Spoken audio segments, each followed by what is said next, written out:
Bonjour à tous et bienvenue pour cet Interact, du coup, à quoi ressemblera l'agriculture de demain, avec du coup Octave Lemaître et Philippe Touché ici présents.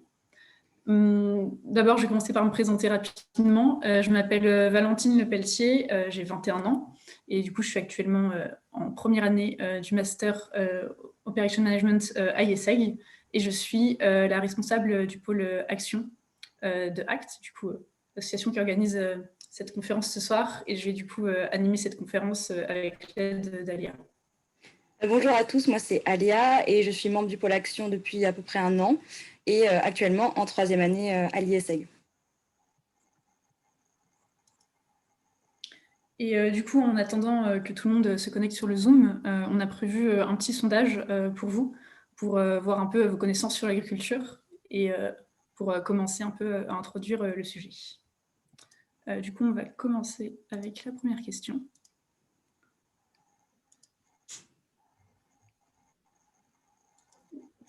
Du coup, normalement, sur votre écran Zoom, vous avez une question qui s'affiche. Quel est le pourcentage du territoire français Quel pourcentage du territoire français représente la SAU?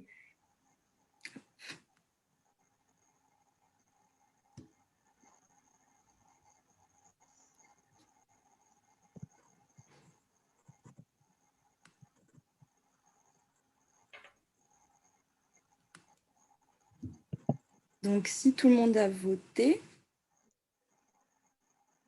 donc la surface agricole utilisée, donc c'est la surface déclarée par les exploitants agricoles qu'ils utilisent pour la production agricole et elle est donc aujourd'hui à 29 millions d'hectares, donc soit environ la moitié du territoire national et 54%. Donc, elle diminue chaque année face à l'augmentation des surfaces artificielles, donc les villes. Et donc, ça, c'est pour la première question. Ensuite,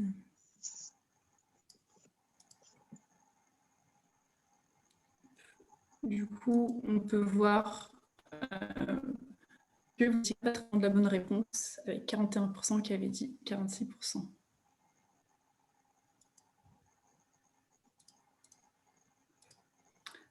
La question 2, du coup, parmi ces SAU, savez-vous quel est le pourcentage utilisé aujourd'hui pour l'agriculture biologique en France?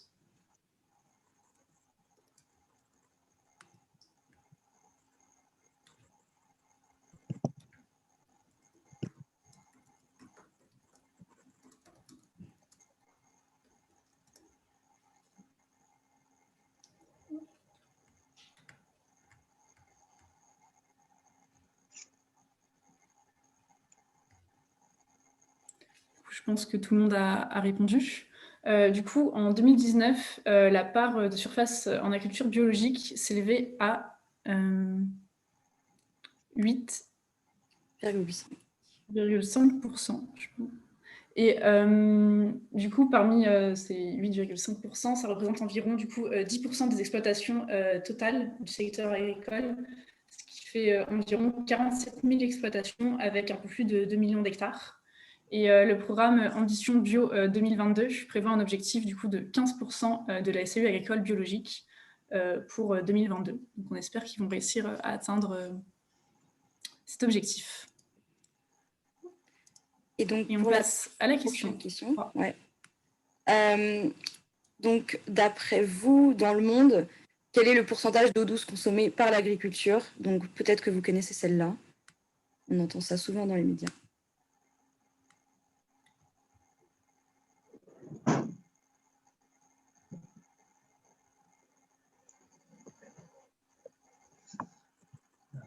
Donc, je vois que la majorité a la bonne réponse. Donc, c'est bien 70% de la consommation mondiale d'eau pour l'agriculture. Et donc, l'agriculture est sans conteste le secteur d'activité le plus consommateur d'eau. Et aujourd'hui, on est en France à 5 milliards de mètres cubes d'eau qui sont prélevés chaque année pour les besoins de l'agriculture.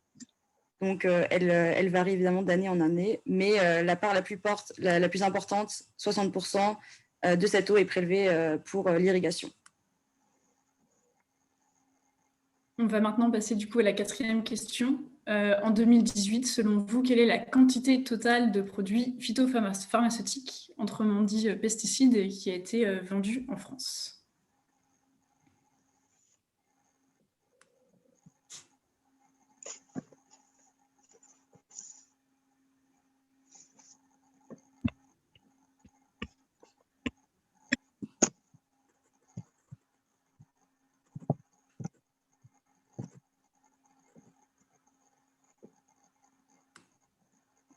Merci pour vos votes. Du coup, en 2018, la quantité totale de substances actives de produits phytopharmaceutiques, du coup les pesticides, vendus en France s'élève à 85 900 tonnes contre 71 200 en 2017.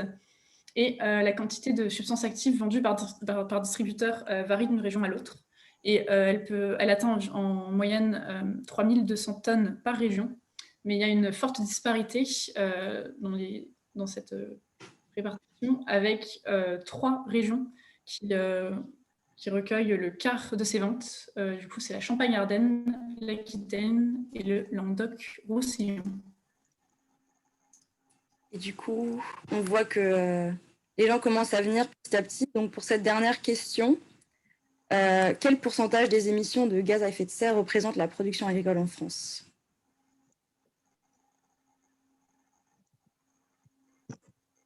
Donc, pour ceux qui viennent d'arriver, on finit notre petit questionnaire pour se mettre dans le contexte et on va passer à la présentation juste après.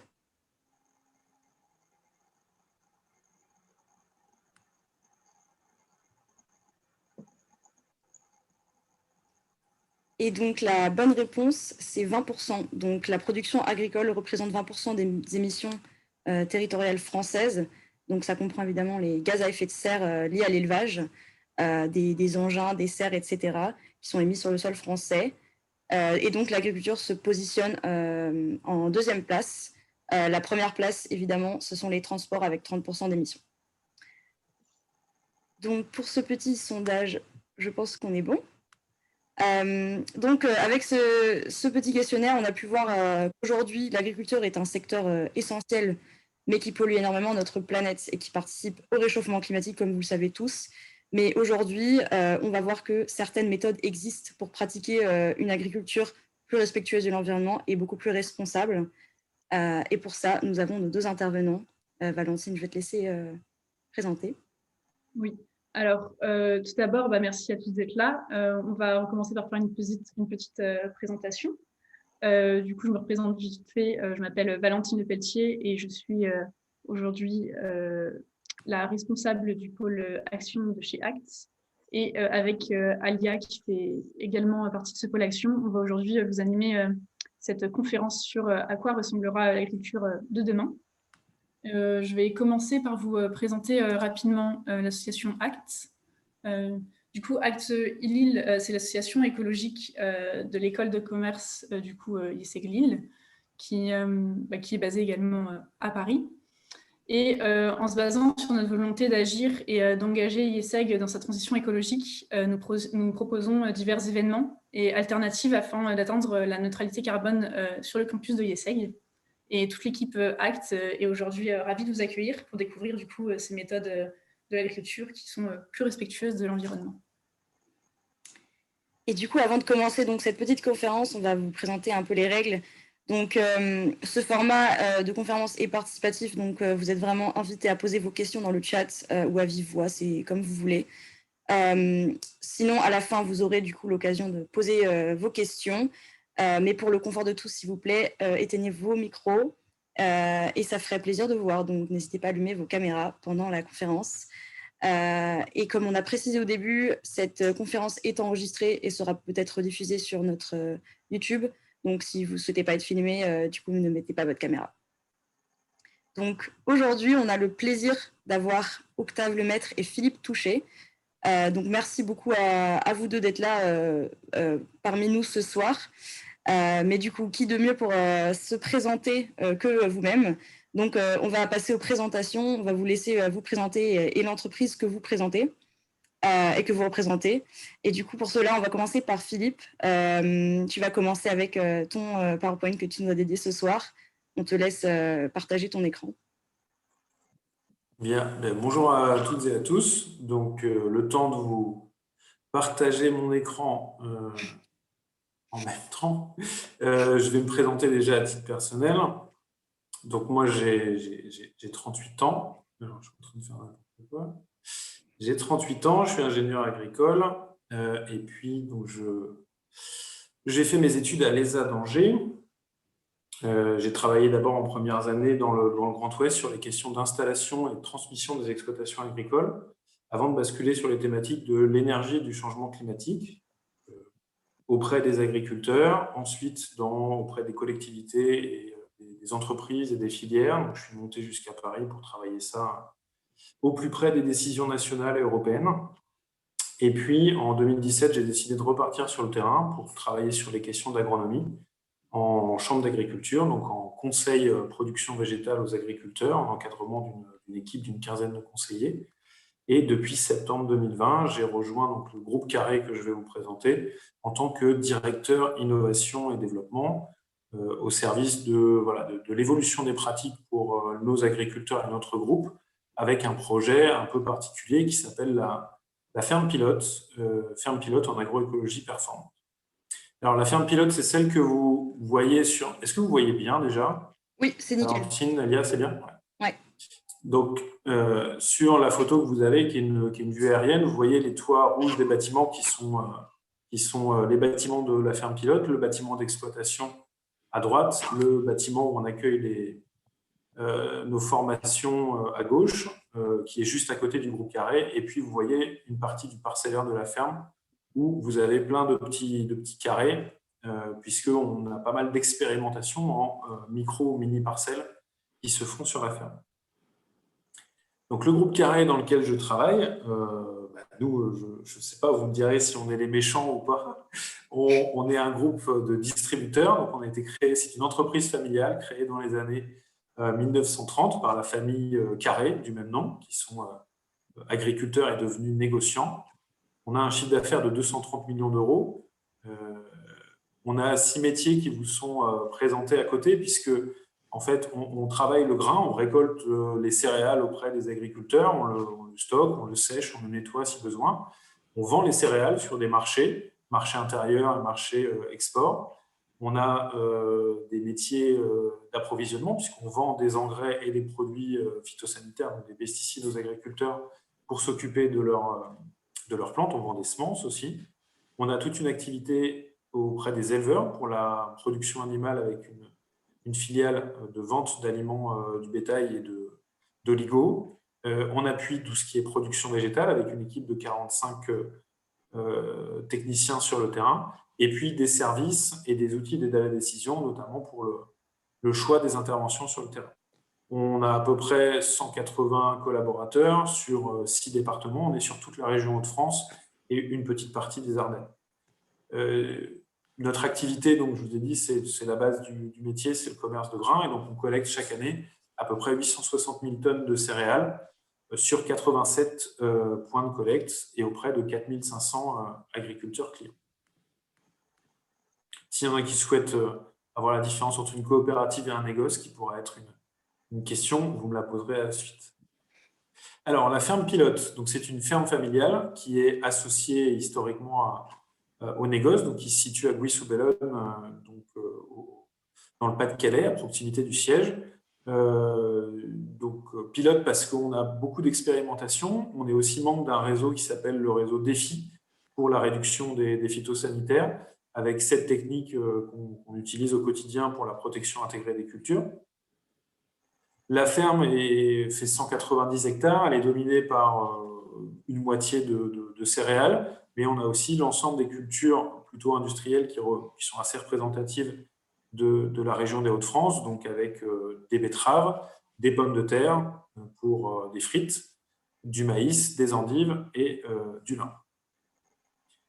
On a travaillé ces dernières années pour monter et améliorer notre impact écologique, notamment sur la partie biodiversité, avec des bandes enherbées, 3,5 km, des haies, des fossés, des cultures physatriques d'azote, des jachères pluriannuelles pour accueillir des insectes pollinisateurs, et on a installé, avec l'appui d'un apiculteur, des ruches, pas forcément pour produire beaucoup de miel, on sait que ce n'est pas ça qui fera la différence, mais surtout pour avoir un suivi des impacts de nos pratiques, notamment sur le suivi des pesticides pour l'activité des pollinisateurs.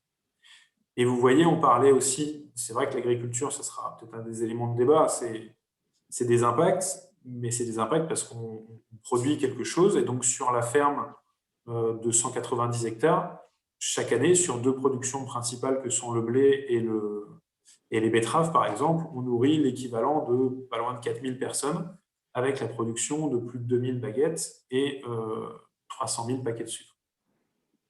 Ce sont des ordres de grandeur. Alors, c'est une ferme, mais c'est une ferme qui nous sert de support pour nos activités d'innovation et de développement. Donc, le premier axe, c'est de travailler l'expérimentation et l'innovation sur différents sujets que je vous présenterai juste après. Techniques de réduction des phytos, agriculture de précision, conservation des sols, etc. Le deuxième axe, c'est la diffusion, donc c'est de réunir les agriculteurs dans nos installations pour de l'information, de la formation sur ces sujets. Travailler des choses, c'est bien, les partager et les diffuser, c'est mieux. Donc c'est un système qu'on appelle les carrés performance, qui sont assez similaires à ce que vous pouvez trouver en groupe de développement dans d'autres structures. Et enfin, un axe important de pédagogie, de communication auprès du grand public et des plus jeunes. Donc, on a des partenariats avec des écoles agricoles, notamment l'ISA, l'Institut Saint-Éloi à Bapaume ou l'Institut de Genève. On fait des accueils régulièrement dans le cadre des formations, ainsi que des publics non agricoles, et notamment en proximité avec la communauté de communes dans laquelle on se situe. L'approche qu'on développe ici, c'est une approche globale de nutrition-défense. On essaie de revisiter dans l'ensemble les aspects techniques qu'on avait auparavant et qui étaient un peu segmentés entre les semences, les engrais, les phytosanitaires. On sent bien qu'il faut retravailler l'ensemble de ces sujets de manière beaucoup plus croisée. Donc, si on reprend la plante dans son sol, on va chercher à mieux comprendre les interactions avec l'écosystème dans lequel la plante se situe. Donc, c'est tous les liens avec la biodiversité. Là, on représente les abeilles, mais les abeilles, c'est comment dire, c'est le sommet de l'iceberg. Il y a beaucoup d'interactions avec tout un tas d'organismes dans les airs ou dans le sol. Et donc, on va notamment approfondir la question des relations entre auxiliaires et ravageurs pour les cultures. L'autre axe, c'est de mieux comprendre les besoins de la plante dans son développement avec des nouveaux outils d'analyse pour nous aider à comprendre ce dont elle a besoin. La plante, elle ne peut pas écrire sur un chat en nous disant tiens, moi j'aurais besoin aujourd'hui de 10 doses d'unité d'azote, oui, j'ai une carence en oligo. C'est à nous de deviner et ce n'est pas si facile. Donc on travaille des nouveaux outils pour mieux suivre les besoins des plantes.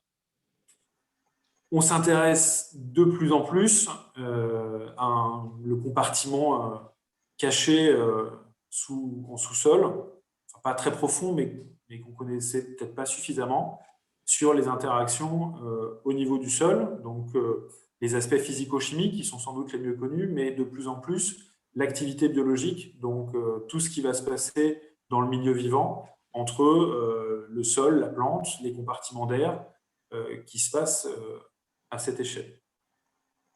Et à ce titre, on va renforcer notre connaissance sur les couverts végétaux. Donc, c'est les plantes qu'on va mettre en dehors des périodes de culture ou associées à des périodes de culture pour améliorer la résistance et les propriétés à certains éléments. Ces couverts nous font aussi un focus avec la question des besoins en eau, vous en avez parlé tout à l'heure. L'eau, c'est un élément essentiel pour les plantes. Il y a des cultures irriguées et des cultures non irriguées. Dans tous les cas, comment est-ce qu'on peut améliorer l'efficience des usages de l'eau par les plantes? Et un des aspects qu'on développe ici, notamment, c'est le système de goutte à goutte, puisque vous n'êtes pas sans savoir que dans la région, on a quand même beaucoup de cultures irriguées, notamment pour les pommes de terre et les légumes. Et une des techniques, mais ce n'est pas la seule, pour améliorer l'efficience de l'irrigation, c'est-à-dire l'efficacité du millimètre d'eau qu'on va apporter à la plante, c'est le goutte à goutte, puisqu'il est plus à proximité des besoins racinaires. Et enfin, malgré tout ça, on ne travaille pas en agriculture biologique avec nos agriculteurs, et du coup, on a besoin d'utiliser des produits phytosanitaires, et donc les produits sont apportés par pulvérisation, et on sait qu'on a encore beaucoup de marge de manœuvre pour améliorer les matériels, les adjuvants, c'est-à-dire les matières qu'on peut associer pour gagner en efficacité des traitements, et aussi changer une partie des molécules pour les remplacer, des molécules de synthèse, par les remplacer par des outils de biocontrôle et de biostimulants. Donc voilà tout ce qu'on travaille pour les agriculteurs dans une logique beaucoup plus croisée d'approche qu'on appelle nutrition santé des plantes. Et donc, pour passer ce cap de déploiement, on a lancé il y a 2 ans et demi une association qui s'appelle EcoFit, qui travaille à l'échelle des Hauts-de-France, mais qui commence à faire des émules en d'autres régions. Le principe de cette association, c'est d'utiliser le système des GI2E, donc c'est des groupements, c'est des collectifs locaux d'agriculteurs qui sont aidés par les pouvoirs publics, c'est des groupements d'intérêt économiques et environnementaux. Comment démontrer aux agriculteurs qu'on peut, en améliorant des pratiques vis-à-vis de l'environnement, s'y retrouver du point de vue économique, parce que c'est le nerf de la guerre pour des acteurs comme économiques comme les agriculteurs. Et à ce titre, donc voilà, on a travaillé différents GI2E, différents groupes d'agriculteurs sur le territoire régional. Et on a même un qu'on est en train de développer avec la région Rhône-Alpes. Ça passe par une phase d'émergence. Donc pendant un an, on commence à se former, connaître le collectif parce que c'est des habitudes de travail. Et ensuite, on dépose un projet auprès de l'administration régionale et de l'agence de l'eau pour dire ce qu'on a envie de faire pour les 6 ans à venir, pour modifier ces pratiques et s'engager dans des directions communes. On s'appuie donc sur le partage de tous nos résultats de la ferme pilote.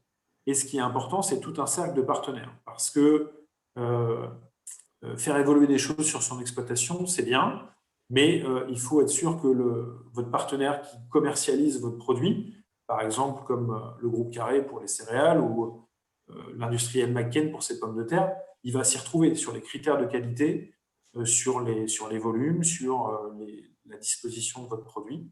Et donc, on a mis en place un collectif de partenaires importants pour que les évolutions de pratiques qui sont en train de se mettre en place chez les agriculteurs de cette association s'y retrouvent dans les conditions d'approvisionnement pour faire évoluer en face les filières et trouver notamment par un système de certification dont vous avez peut-être entendu parler qui s'appelle la haute valeur environnementale, HVE, qui est, si je schématise, une voie intermédiaire entre l'agriculture conventionnelle et l'agriculture biologique, des nouveaux modes de suivi et de rémunération des agriculteurs pour faire de la mieux-value environnementale.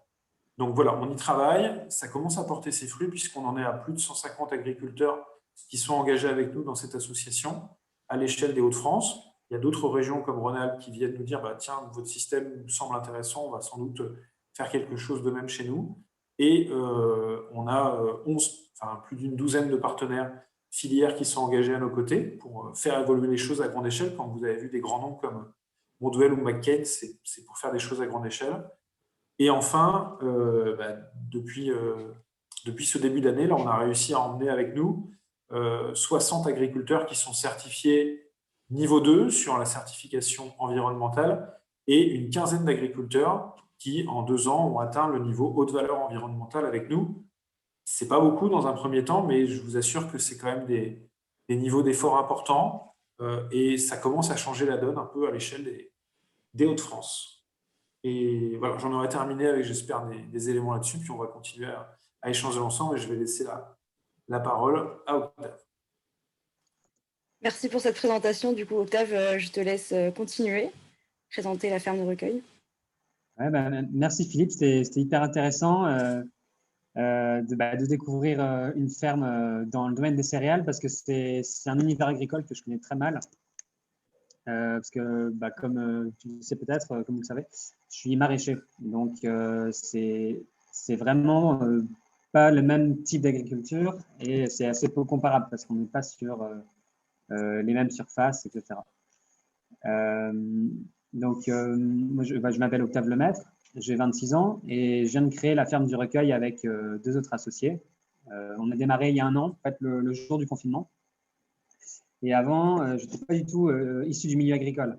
C'est-à-dire que j'ai fait des études de commerce, comme mon associé. En fait, j'avais fait un DUT technique de commercialisation dans la région à Valenciennes. Je suis allé à l'IE de Lille. Et là, en fait, plutôt que poursuivre en master, j'avais en moi d'autres envies, dont celle de me reconnecter à la nature et faire quelque chose de concret. Et donc, à partir de... donc, avec cette envie-là, j'avais aussi pas mal de questions sur notre société, des questions de sens et pas mal d'angoisse par rapport à l'avenir, par rapport aux questions environnementales. etc. Et du coup, en me questionnant sur, on va dire, les problèmes environnementaux, j'ai découvert que l'agriculture, en fait, pouvait répondre à déjà beaucoup de solutions, quoi. Et donc, finalement, l'agriculture, ça faisait le pont entre mon envie concrète de me connecter à la nature et de travailler la terre, et en même temps à la question de sens. Et du coup, j'ai essayé de me former à l'agriculture biologique. Sauf que je n'ai pas forcément envie de rentrer dans un cursus académique. Et ce qui m'intéressait, c'était vraiment l'agroécologie. Je lisais pas mal dans pas mal de bouquins des techniques où je ne trouvais pas forcément un écho dans les formations traditionnelles. Et donc, j'ai commencé en fait un parcours itinérant de formation, un peu personnalisé. Donc, d'abord, je suis allé toquer à la porte de l'association Ferme d'Avenir. Ferme d'Avenir, c'est une association qui est basée près de Tours et qui en fait promeut des méthodes d'agroécologie, principalement du maraîchage, en France, avec pas mal de programmes et de formations. Et donc là, c'était un peu le premier déclic. Pendant 9 mois, je me suis formé avec eux, on faisait des visites de ferme. C'était hyper intéressant. Et il y avait la notion de réseau de ferme. Se dire qu'en fait, aujourd'hui, être agriculteur, c'est vachement compliqué quand on est en tout cas sur une petite surface, qu'on essaye d'être dans l'agroécologie et qu'on veut vendre en direct. Il y a vraiment beaucoup de compétences.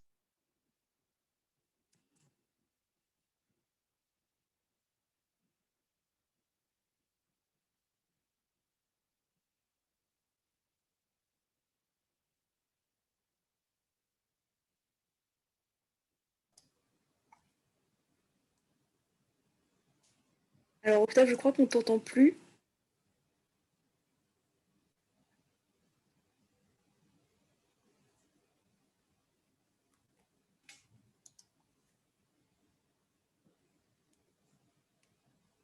On va t'en un peu qui se reconnecte.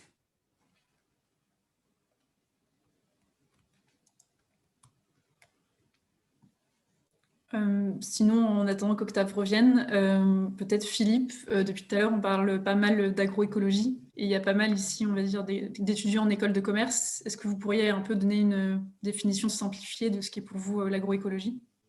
Oui, avant, parce que j'étais en train de prévoir une réponse à Alix qui posait une question sur les impacts mesurés sur les abeilles, l'utilisation de produits phyto. Pour l'instant, on suit on suit, en plus, nous, on n'est pas spécialiste des abeilles, on a des ruches, mais on travaille avec un apiculteur. On suit avec lui des indicateurs simples comme la quantité de miel à l'année, mais je ne dirais pas que c'est impossible, mais c'est très très dur de faire du lien direct d'un indicateur global comme ça avec les pratiques qu'on a. Donc on est à l'écoute de ces avis sur l'état du cheptel, comment est-ce qu'il fonctionne. On va essayer d'approfondir. On a aussi fait quelques diagnostics qui sont intéressants sur la manière dont les abeilles se nourrissent. Pardon. Donc, par exemple, on a vu qu'à certaines périodes, je peux vous mettre juste ça, on a vu que la composition du miel, elle évoluait en fait en fonction des périodes, entre des périodes où on est en floraison à plein de colza, et on sait que ce sera du miel de colza qui va être travaillé, ou à l'inverse, quand vous allez être en période un peu différenciée, où il n'y a plus de culture dans les champs, on sait que les abeilles chez nous, en tout cas sur une année, en analysant les qualités organoleptiques du miel, elles allaient chercher du châtaignier. Donc voilà, on sait que la période où ça va être forcément en pleine utilisation du colza, on a une attention particulière à avoir sur les traitements qui sont faits. Et la première chose qu'on effectue, c'est de faire les traitements uniquement quand elles sont dans des périodes de repos et où elles sont revenues à la ruche. Donc c'est principalement le soir après le coucher du soleil et le matin avant une certaine heure. Voilà sur cette question, ce que je peux vous dire. On essaie d'avoir des suivis plus précis, comme il y a des systèmes de balance connectés ou des suivis d'indicateurs de la ruche, mais pour l'instant, on est encore à l'ancienne, même si on fait un modèle. On va s'équiper prochainement. L'agroécologie, telle qu'on le voit nous, la définition qui vient, c'est comment est-ce qu'on peut optimiser les fonctions naturelles d'un écosystème. Une exploitation agricole, c'est quand même de l'écologie à la base, appuyée par l'homme ou modifiée, mais c'est des fonctions naturelles. Donc, comment est-ce que un bilan hydrique, une fertilité, une relation de prédation entre des ravageurs et des auxiliaires, comment on peut optimiser ces différentes fonctions, bien les connaître, les optimiser et les compléter si on a besoin avec des interventions humaines. Les interventions humaines, c'est du travail du sol, c'est rajouter un produit qui n'est pas forcément présent sur place, c'est protéger une culture de quelque manière que ce soit, pour que sa fonction de produire de l'alimentation ou autre chose soit préservée. J'optimise ce qui est naturel et je viens compléter derrière. Quand on prend l'agriculture biologique, ils poussent au maximum les fonctions naturelles parce qu'ils se sont interdits d'aller utiliser certains intrants comme les intrants chimiques. Et ça reste une agroécologie poussée sur certains points. Ils ne se sont pas interdits de travailler le sol et d'utiliser la charrue. Certains agriculteurs restreignent maintenant beaucoup le travail du sol. Eux, ils considèrent que l'agroécologie, ça doit passer par moins de travail du sol. Et par contre, ils utilisent d'autres compartiments. Donc, notre schéma, en tout cas, c'est de donner à tous les agriculteurs le fait que l'agroécologie, c'est accessible à tout le monde. C'est une science, c'est de la technique, c'est pas une philosophie, c'est pas une doctrine. C'est un chemin d'amélioration. On est tous, tout agriculteur peut s'engager sur l'agroécologie et améliorer le fonctionnement de son système. Ça demande déjà une certaine maîtrise. Même les gens qui sont en bio, j'espère qu'ils vous diront qu'ils peuvent encore s'améliorer sur certains pans de l'agroécologie. Ce n'est pas parce qu'on est en bio qu'on est arrivé en bout de ligne et qu'on est parfait. Et inversement, ce n'est pas parce qu'on n'est pas bio que l'agroécologie nous est fermée à tout jamais. Voilà, c'est ça qu'on travaille. Et nous, on a rajouté agroécologie performante parce que ici, on est en région Hauts-de-France. J'espère que vous savez à peu près tous que vous êtes sur les meilleures terres de France. C'est des terres qui ont un potentiel très important. Et pour la souveraineté alimentaire française, pour différentes choses, on se doit quand même de bien utiliser le potentiel des terres. Ça veut dire aussi bien les nourrir, mais c'est quand même des... Comment dire, si vous preniez l'exemple d'un centre équestre, ici, on travaille avec des chevaux de course. Donc, c'est quand même des animaux qu'on doit amener pour de la compétition, et c'est pour ça qu'on veut travailler de l'agroécologie performante pour nos agriculteurs. Super. Il semble que Octave est en train de revenir parmi nous. Parfait. Vous entendez, Octave ?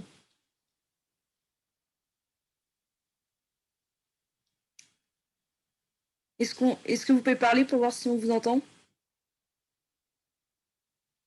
Ah.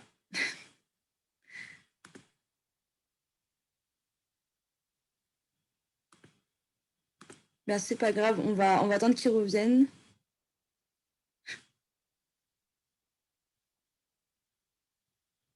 On vous entend pas, non. Valentine, tu peux vérifier que le micro est bien activé pour lui ? Oui, en fait, je pense qu'il n'a pas activé le micro tout simplement, il faut qu'il l'active parce que je ne peux pas gérer ça de mon côté. Si vous êtes sur votre téléphone, il va falloir appuyer sur un bouton pour pouvoir activer le micro.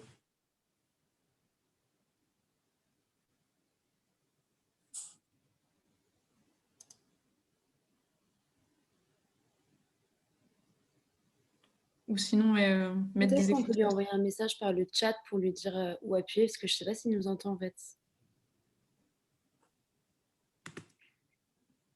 Ah, connexion à l'audio. Ça met que la connexion à l'audio elle a échoué. Donc ça veut dire qu'il ne peut pas avec son téléphone. Il faut qu'il se connecte avec autre chose.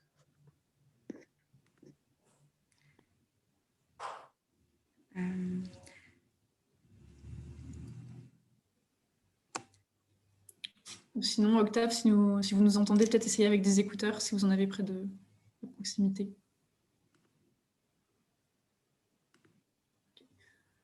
Valentine, je te laisse voir avec lui. Ouais. Et on va continuer les questions quand même, c'est pas très grave. Alors, du coup, merci Philippe pour toutes ces informations. Du coup, on va vous poser la prochaine question. Donc, la conscience écologique est donc de plus importante dans la société, comme on le sait tous.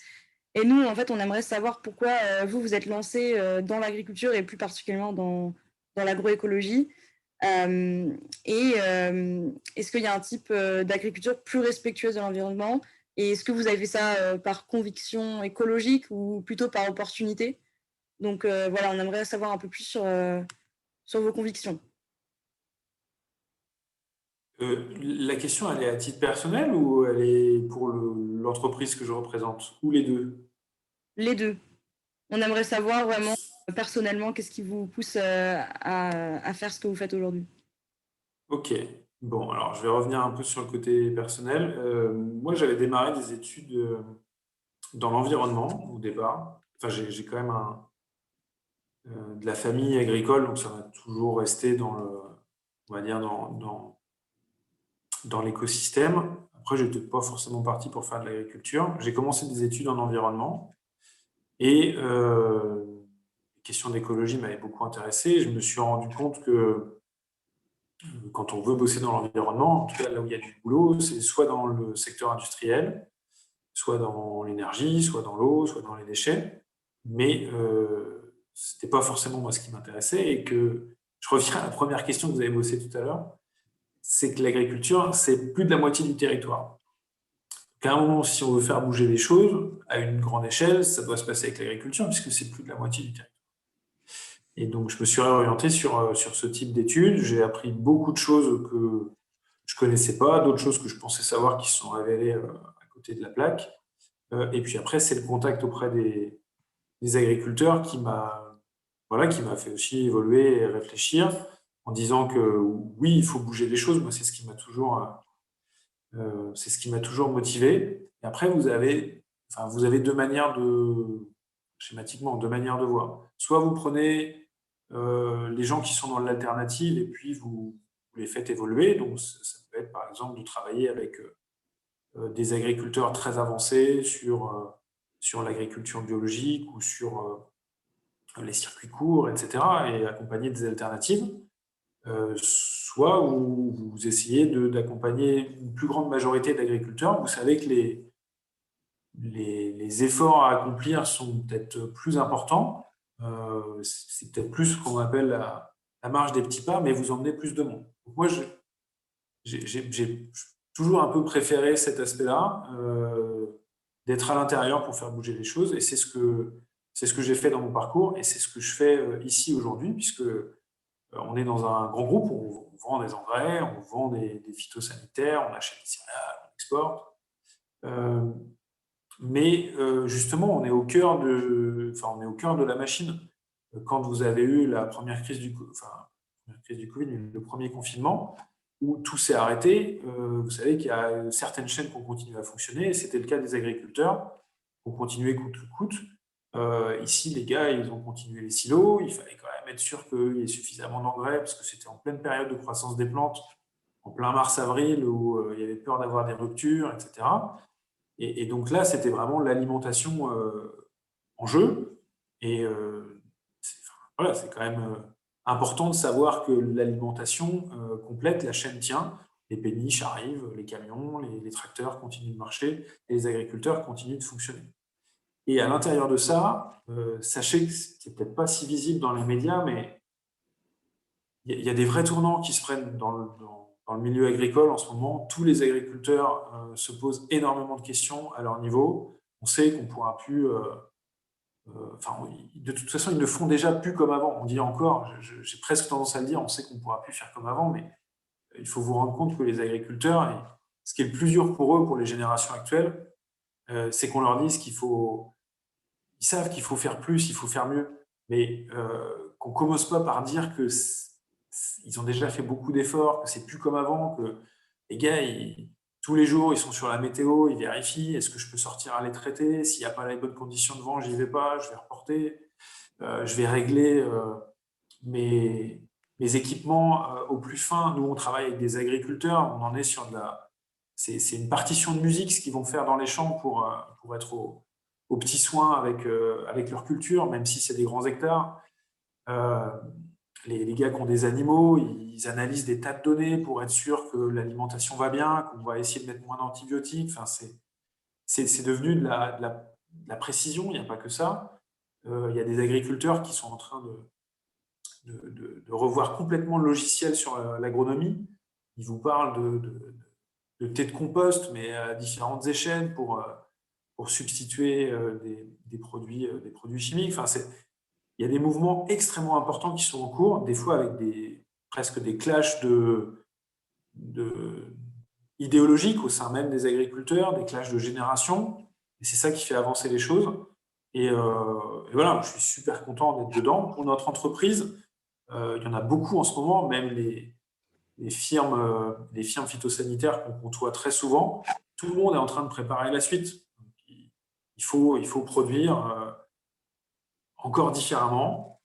On sait que les attentes sociétales sont fortes, mais dites-vous bien que l'agriculture, ça reste quand même un sujet très complexe. On dit que souvent, c'est une usine, mais c'est à cœur ouvert. Vous n'avez pas de cheminée, vous ne pouvez pas récupérer toutes les pollutions, vous ne pouvez pas traiter tout comme dans une usine. Donc, on aura toujours des pollutions, on aura toujours des impacts parce qu'on est à ciel ouvert et c'est comme ça, il faut que ça continue à être à ciel ouvert.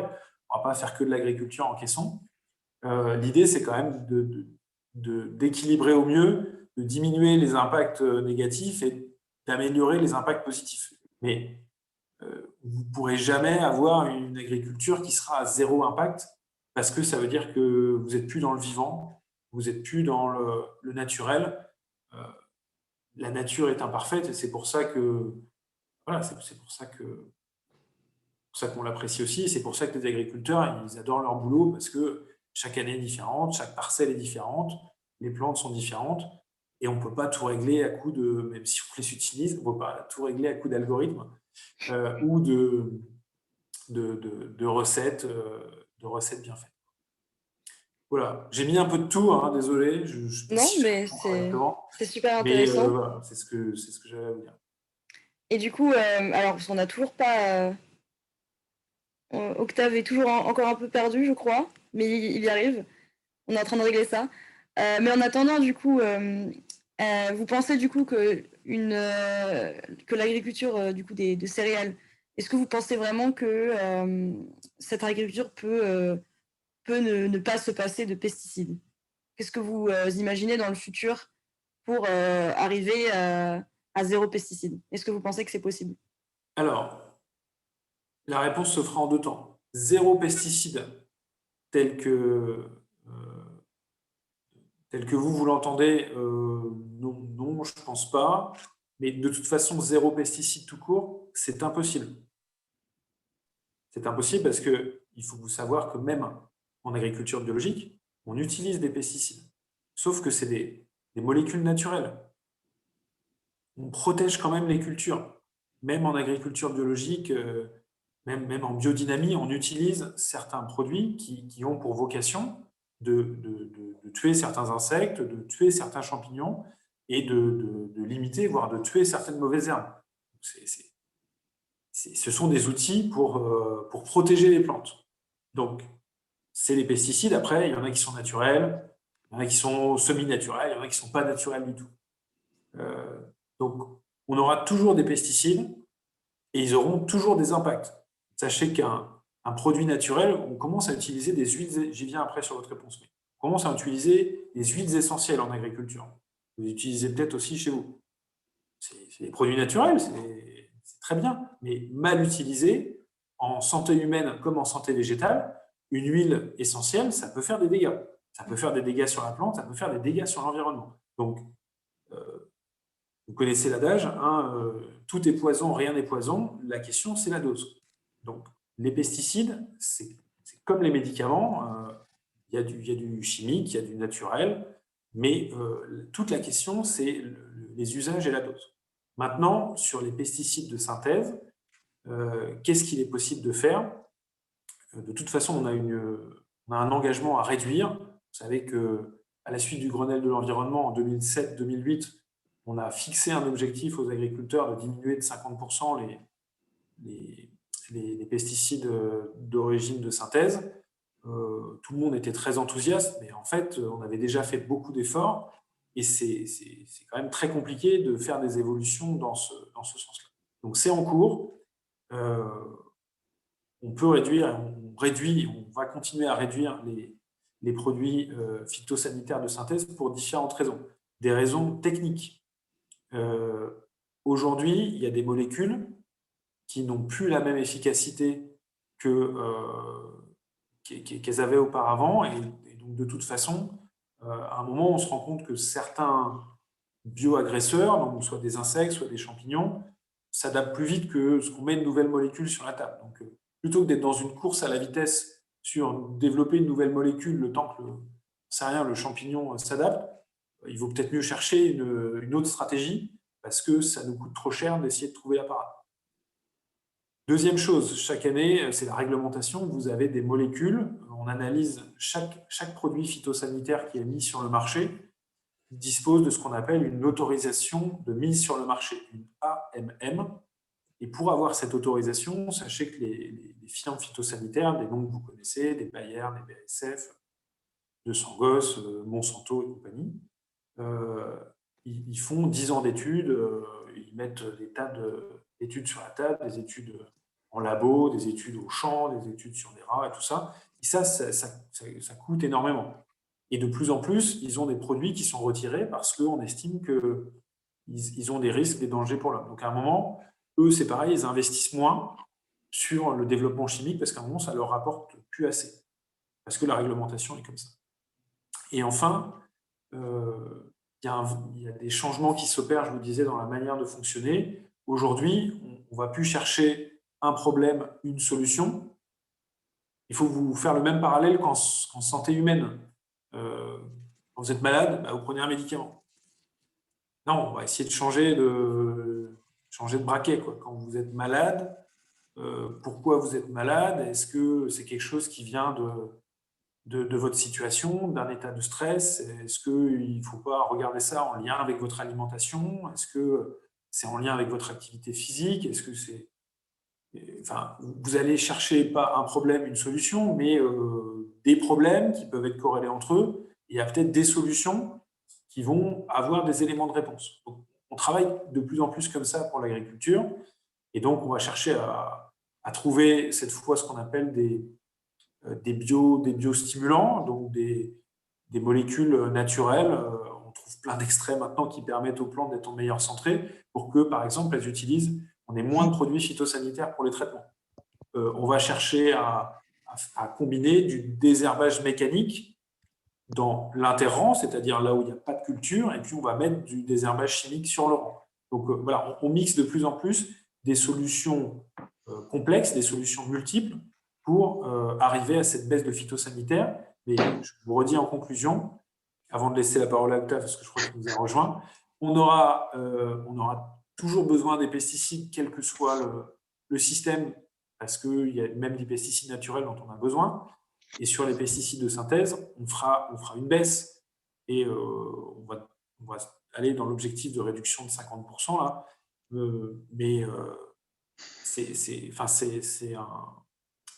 C'est un effort, c'est très important pour les agriculteurs, ça change quand même beaucoup de choses.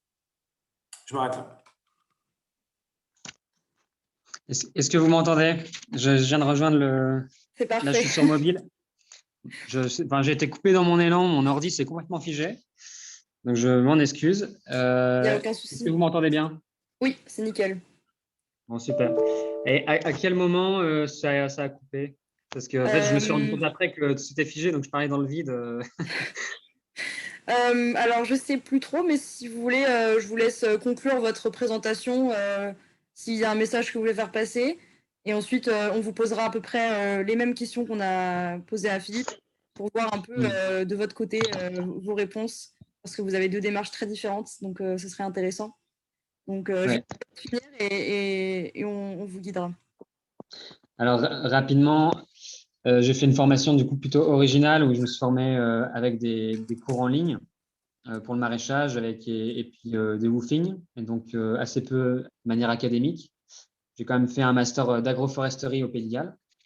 Et, euh, et en fait, en passant de la théorie à la pratique, il y a quand même un grand fossé, hein. Donc là, j'apprends pas mal de mes erreurs en ce moment.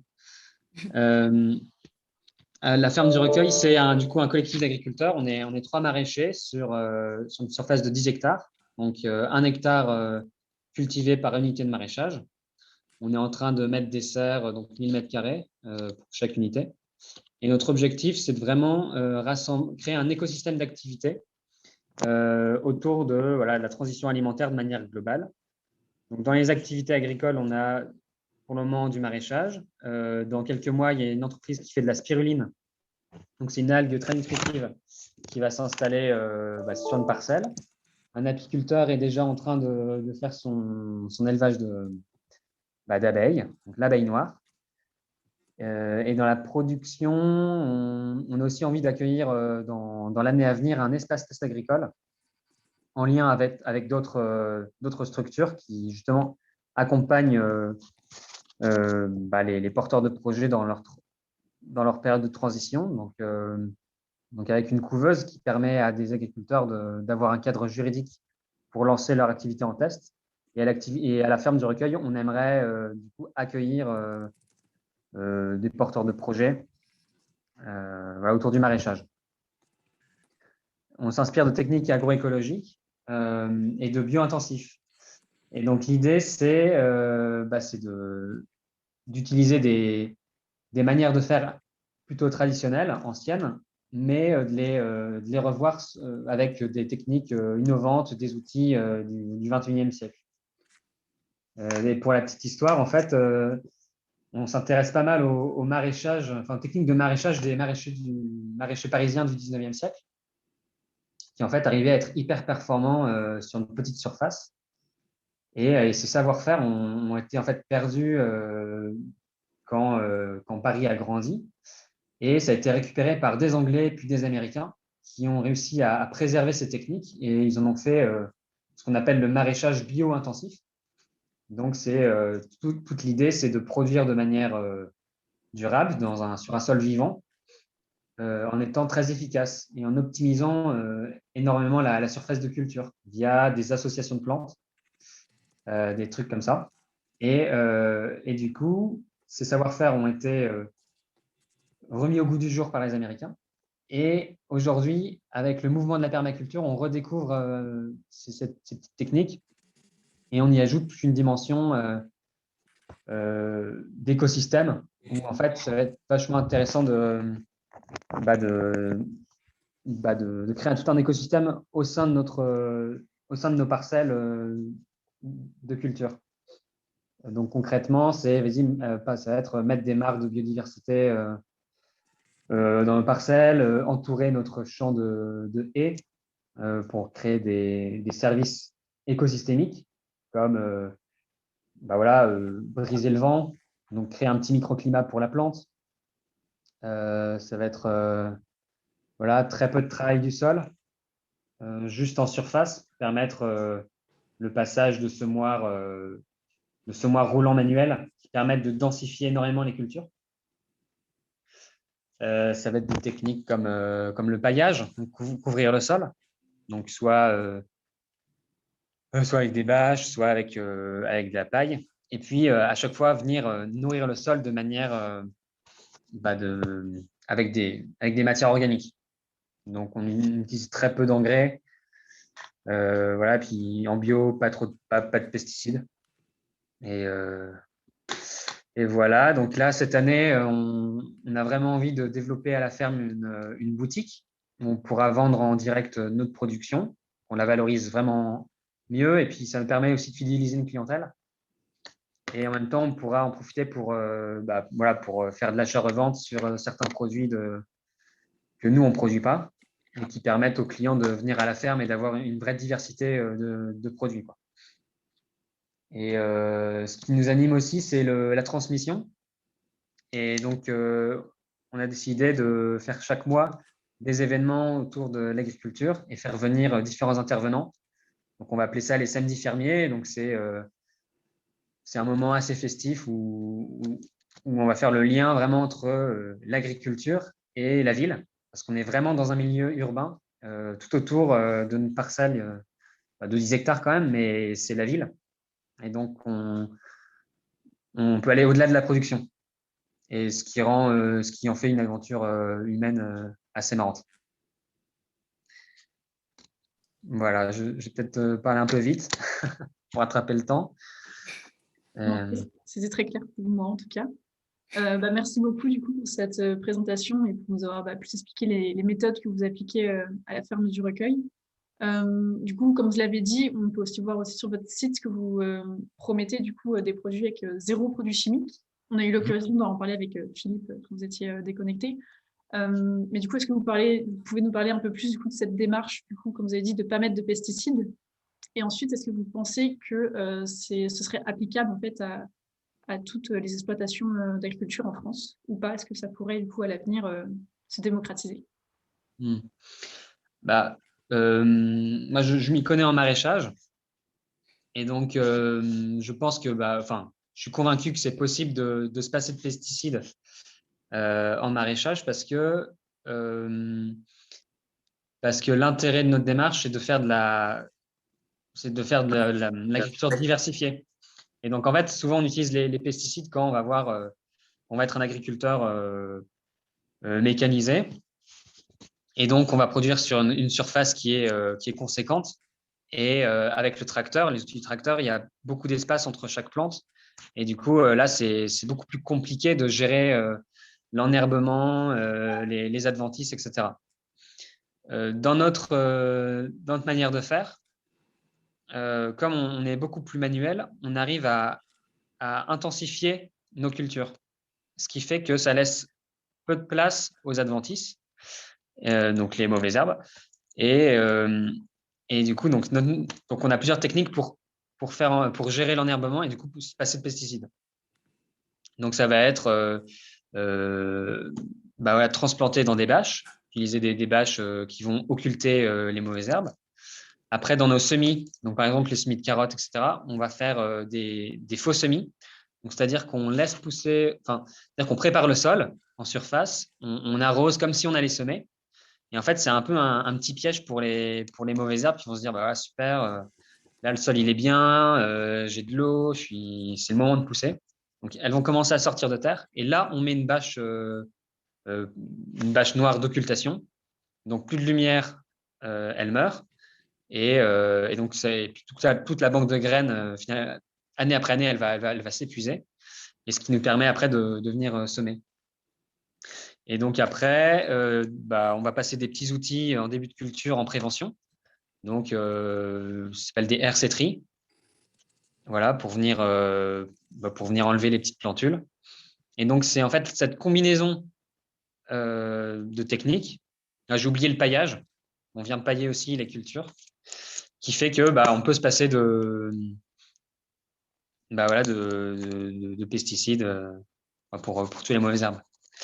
Et ensuite, il y a toujours des maladies qui peuvent être présentes, mais comme on est dans un système, encore une fois, diversifié, on essaie de créer un écosystème où il y a une forme de lutte biologique.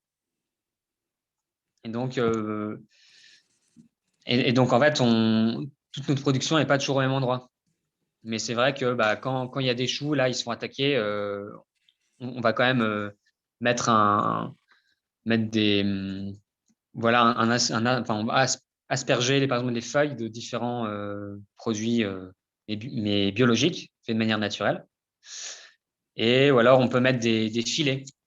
Donc c'est des petits filets avec des mailles très fines qui laissent passer l'eau et la lumière, mais qui empêchent certains insectes de venir ravager les cultures. Et donc cette année, on en produit 40 légumes et on a vu qu'on s'en sortait, quoi. Et puis, dernière chose, comme on travaille peu le sol, et même pour certaines cultures, on ne le travaille même plus du tout, on fait ce qu'on appelle du maraîchage sur sol vivant. Et donc, on vient à chaque fois rajouter de la matière organique Voilà, ça peut être des engrais verts, des systèmes de bâches. Donc, par exemple, on va laisser une bâche pendant 1 an à un endroit et quand on la retire, le sol il est propre. Du coup, là, on peut semer. Et donc, on n'a pas besoin de travailler le sol. Et souvent, ce qui fait venir les mauvaises herbes, c'est qu'on a retourné le sol et du coup, les graines qui étaient en dormance dans le sol, hop, elles retournent à la lumière et là, lumière, eau, elle démarre. Du coup, si on travaille plus le sol, on a beaucoup moins de pression. Donc, ces choses-là vont dans le sens de non-pesticides. D'accord. Merci beaucoup pour toutes ces informations. C'était très intéressant. Malheureusement, le temps passe vite et on avait promis un petit temps après de questions-réponses. Donc, on va maintenant entamer la dernière question, la question de conclusion pour vous deux. Du coup, quels conseils vous donneriez aujourd'hui à des étudiants comme nous en école de commerce qui sont inspirés par votre parcours et qui souhaitent du coup se tourner soit dans l'industrie agroalimentaire ou vers une agriculture plus écologique et responsable? Vas-y, Philippe.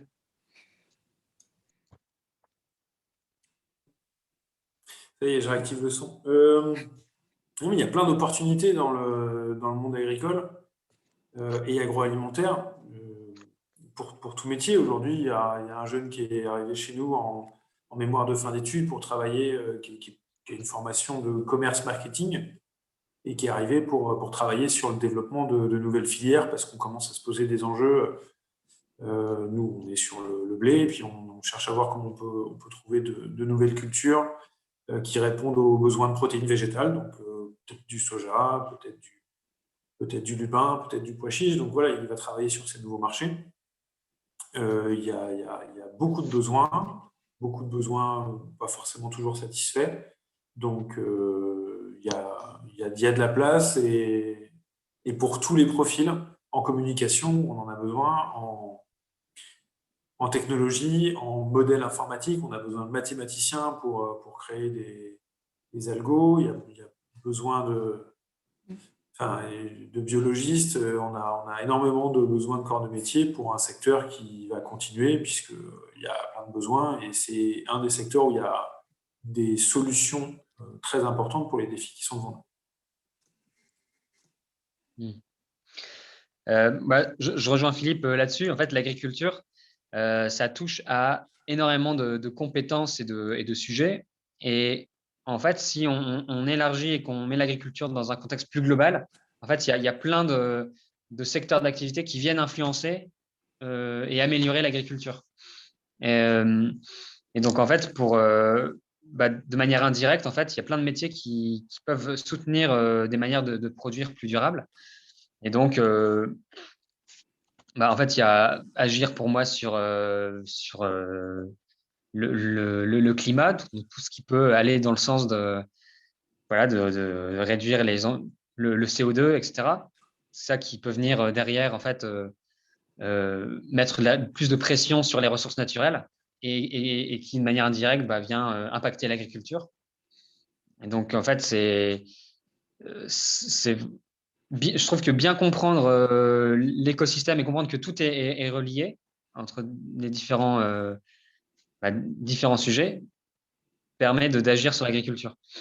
Et donc, par exemple, ça peut être dans le soutien économique des agriculteurs, donc les aider à monter des dossiers pour avoir accédé aux aides, les aider à créer des magasins de producteurs, à vendre en direct. Ça peut être la communication, donc revaloriser tous ces métiers manuels. Ça, pour moi, c'est vachement important d'essayer de réécrire une histoire autour du métier d'agriculteur, de le rendre beaucoup plus sexy et parce que je trouve qu'il y a beaucoup de citadins qui sont déconnectés en fait du monde agricole et c'est dommage parce que c'est vraiment passionnant, quoi. Ouais, je pense qu'il y a pas mal d'opportunités aussi dans la vente du matériel agricole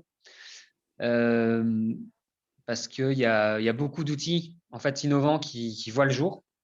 Alors en particulier en maraîchage où là en fait je le remarque depuis 5 ans, il y a beaucoup de matériel qui viennent des États-Unis ou d'ailleurs qui permettent d'être beaucoup plus performants sur une petite surface et du coup qui permettent une plus grande rentabilité de petites fermes qui font la différence, quoi. Donc, je pense par exemple au Paper Pot. Ça, c'est un petit outil qui permet sur un… En fait, on tire un chariot sur lequel il y a pas mal de semis de plantes et de manière hyper rapide, ça vient mettre en terre des semis. Et du coup, on gagne 4 heures dans le travail de plantation pour une même surface. Et du coup, tous ces outils, ils méritent d'être plus connus. Et je pense qu'il y a plein d'ingénieurs qui seraient intéressés de travailler là-dedans, quoi.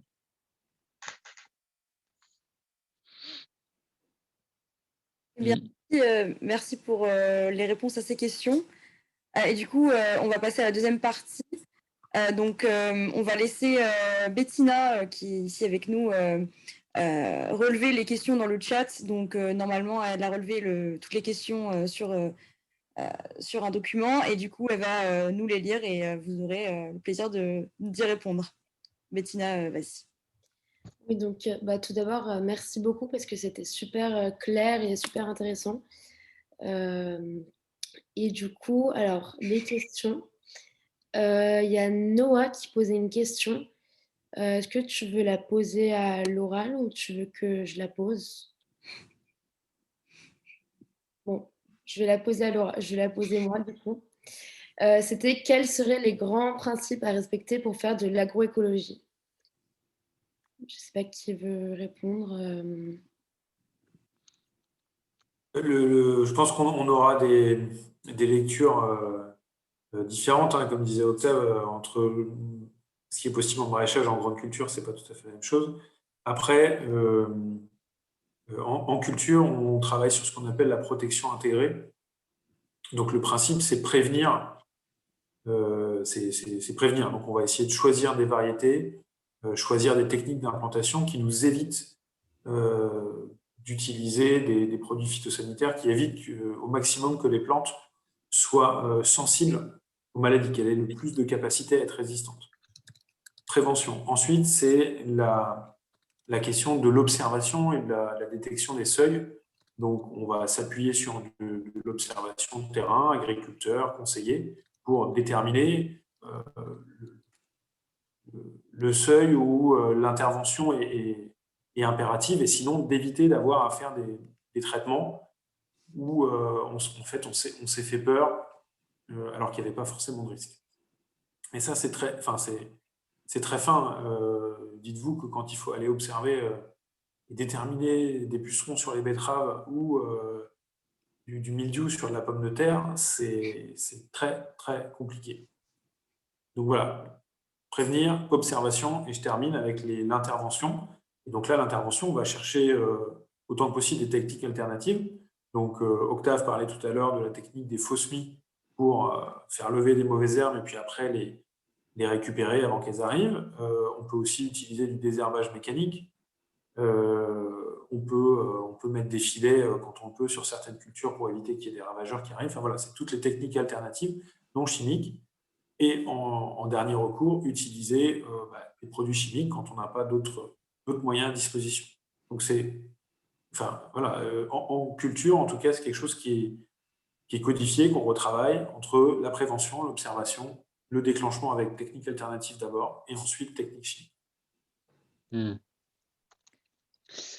De mon côté, les grands principes, ça va être vraiment centré sur la santé du sol.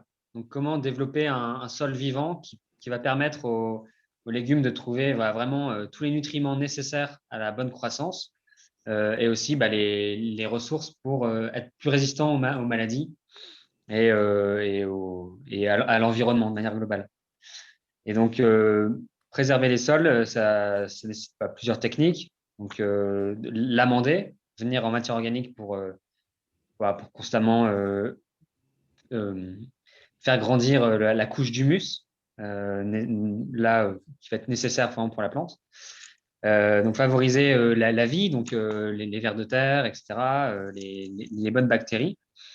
Et ça peut se faire via des rotations de culture, mais aussi des associations de culture, mettre plusieurs légumes sur la même planche. Ça permet de ne pas prendre les mêmes choses. Et enfin, il peut y avoir des techniques comme les engrais verts.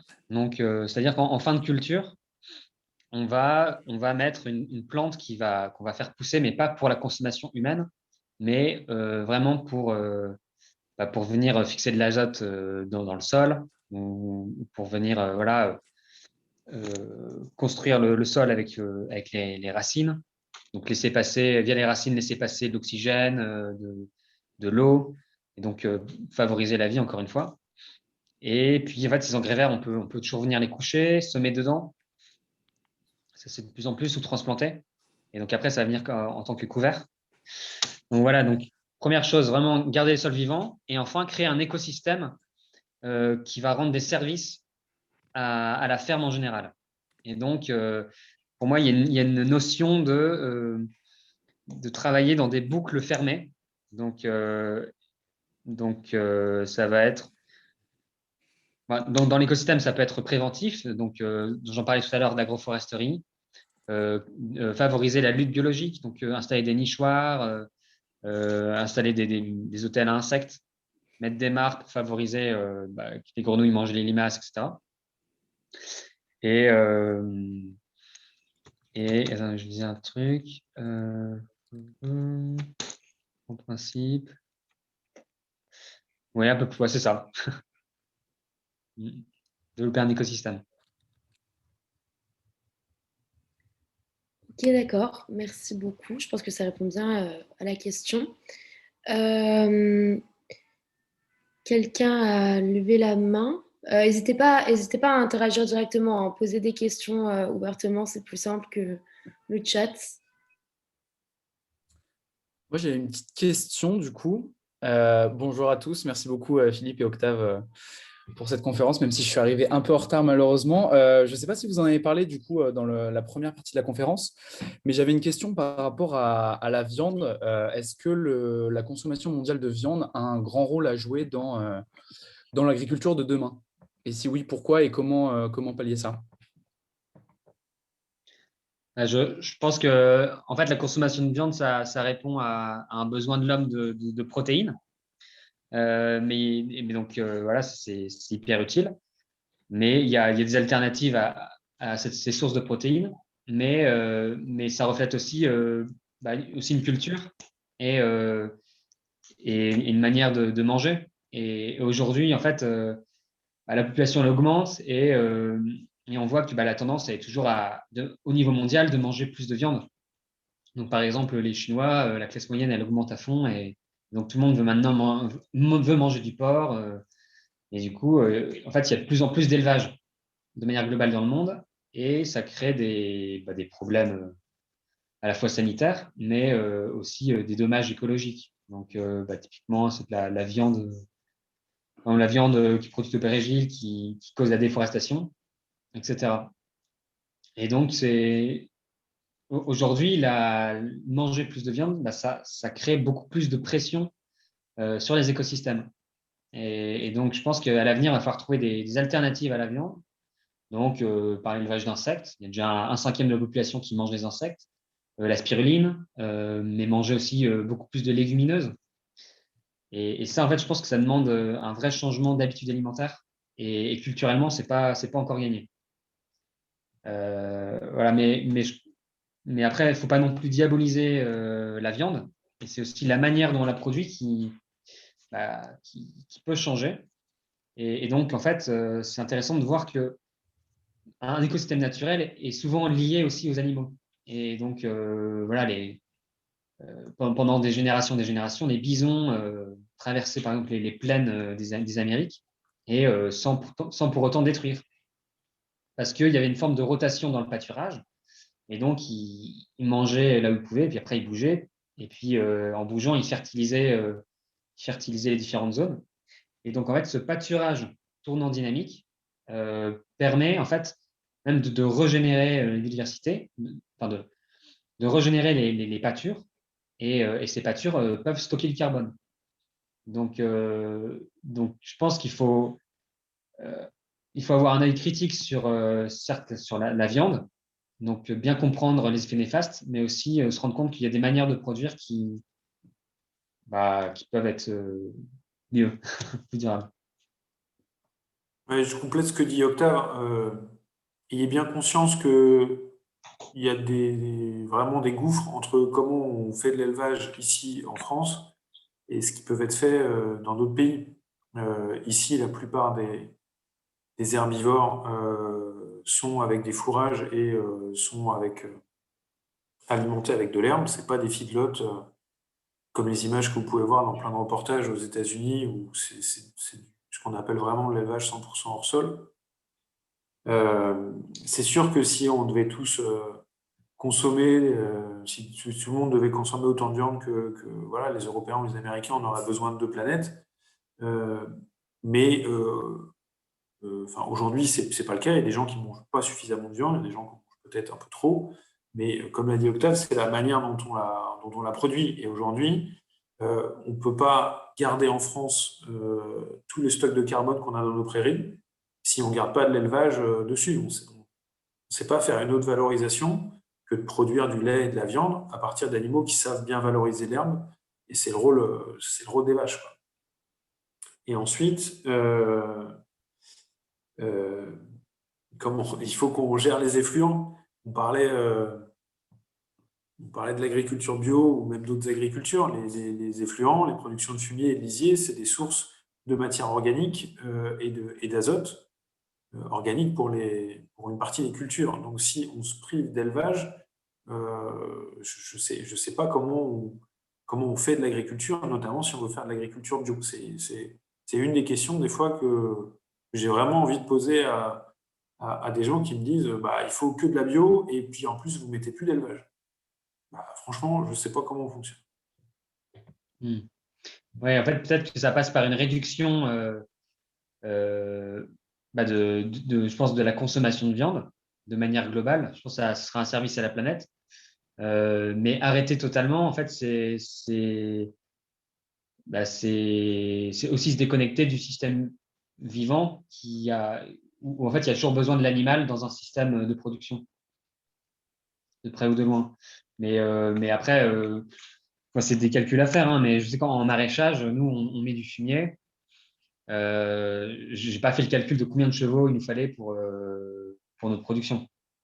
Je sais, ça peut se compter en tonnes, en tonnes de fumier. Et après, les matières organiques qu'il nous faut, c'est aussi des copeaux de bois. Donc, je pense que l'agroforesterie, ça peut jouer un vrai impact aussi pour rendre l'élevage plus durable. Donc, recréer des bocages. Donc, comme ça, en fait, je pense que même les vaches, elles pourront grignoter les feuilles des différentes haies. Donc, ça peut aussi peut-être compléter leur ration alimentaire. Voilà, elles peuvent aussi être un peu plus à l'abri du vent. Et ça, je pense que mettre des arbres, ça vient aussi stocker du CO2 dans les parcelles. Mais et après, je pense qu'il y a peut-être les métallisations. La métallisation qui a développé pour en tirer aussi de l'énergie durable. Mais effectivement, quand on parle d'agriculture, on parle forcément de nourrir la population mondiale parce que c'est un enjeu qui est majeur avec, comme vous disiez, la population qui augmente et qui continue de consommer toujours plus, notamment toujours plus de viande.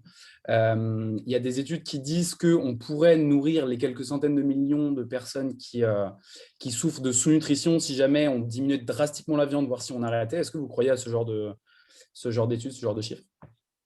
Moi, je suis pas. Moi, j'ai du mal à comprendre. Il y a des gens aujourd'hui qui ont des carences alimentaires. C'est pas en disant que tu vas arrêter la viande chez eux que ça va les aider. Les situations, elles sont extrêmement différentes entre les régions du globe. Et on aura dans l'année à venir, souvent on dit qu'il faut nourrir 9 milliards d'habitants. Ouais, mais les situations, elles vont être très différentes entre les pays. Les Chinois, ils sont très nombreux, mais ils ont capacité, par leur utilisation, par les moyens qu'ils ont, peut-être à se nourrir. Il y a d'autres régions du globe où, malheureusement, entre la démographie, les ressources en eau, les terres disponibles, eux, tu as beau faire tout ce que tu veux, ils auront du mal à se nourrir. Donc, il faudra quand même continuer à faire des échanges dans le monde entre des zones qui seront peut-être plus épargnées et plus productives, notamment face à des contraintes climatiques qui vont se durcir, et des zones où ils seront toujours en déficit là-dessus. La question, c'est de savoir comment est-ce qu'on peut donner des règles qui facilitent une production suffisamment écologique à certains endroits pour préserver les ressources et avoir des systèmes qui permettent une mondialisation dans laquelle l'alimentation elle est quand même suffisamment encadrée et préservée, notamment avec la question de stock, d'intervention, pour qu'on évite des différentiels qui conduisent forcément à des crises. Rappelez-vous que à un moment ou à un autre, toute crise politique qui intervient quelque part, généralement, c'est très lié à soit des ressources en eau, soit des ressources en alimentation. Donc, si on veut préserver un petit peu encore de stabilité dans ce monde, il va falloir se questionner beaucoup là-dessus. C'est vrai, je te rejoins là-dessus. En fait, il y a plusieurs questions qui se rejoignent dans comment nourrir 9 milliards d'habitants. Il n'y a pas une réponse, hein.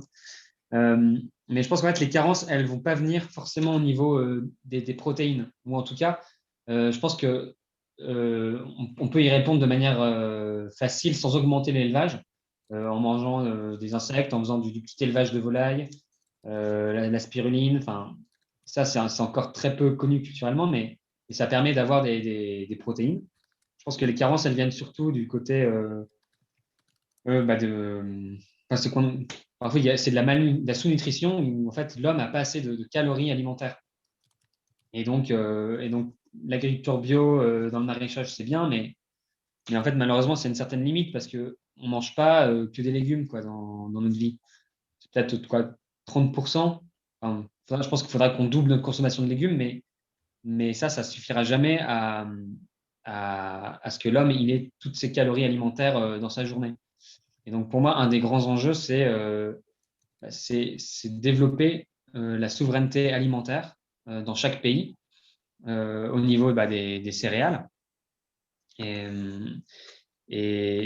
ça, aujourd'hui, on en est encore loin parce qu'il y a pas mal de pays, des pays du Sud, de manière générale, qui sont pas en fait souverains à ce niveau-là et dépendent parfois trop des marchés mondiaux.